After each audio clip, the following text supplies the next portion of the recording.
This is Sarah Meixel with thepigsite.com, and today we're here with Dave Pyburn. He is the Vice President of Science and Technology with the National Pork Board.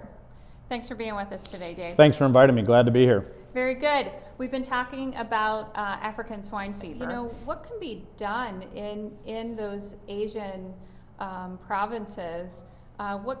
What can farmers do to kind of stop the spread of the virus? So folks are going to want to move animals. Mm-hmm. And so that's what we think is occurring. We don't know for sure, right. But there probably is some illegal movements. Yeah. And those illegal movements could be moving animals or product, either of which could have the virus and further spread the virus. And it's probably is happening right now. So one of the things right now that I would say is abide by those quarantine controls, abide by those movement controls. And that way you're not moving the virus to your neighbor or moving it to the next province, in this case to the next province. It can move in the meat or the animal. That's right. It can move in the meat or the live animal. Okay. Yeah. So that would be my first thing, is to say don't do unpermitted movements. Abide by quarantines. And then really it's biosecurity. Mm-hmm. Especially on transport vehicles.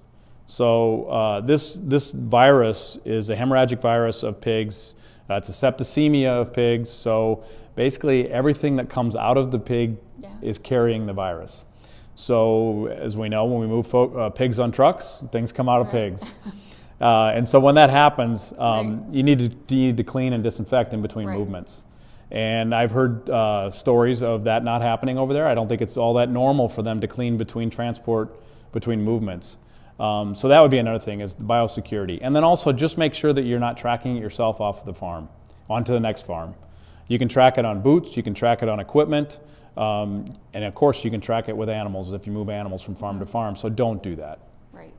And what about diagnostics? Are diagnostics regularly used in China?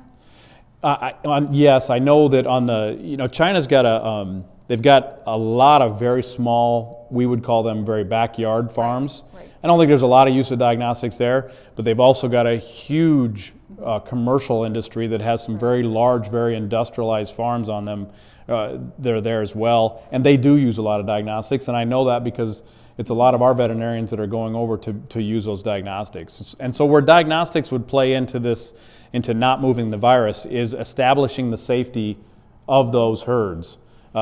So you could go through and you could use diagnostics to test. You could test pigs, you could test product coming off that farm, and you could show whether that farm is actually safe to allow movement or not.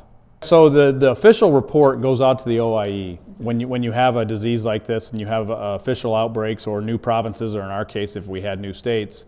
You report to the OIE that you have the virus, we have new infections, and that's all done with PCR testing. Mm-hmm. So when they get PCR positives on animals, confirmed PCR positives in new farms or in new provinces, that's what spurs them to go ahead and report to OIE that in fact we've got a new outbreak or a new province that's broke. So the PCR is the definitive test in this case. In fact, as we look to prepare for maybe having to deal with this, I hope we don't, but if we have to deal with it, we want to be prepared.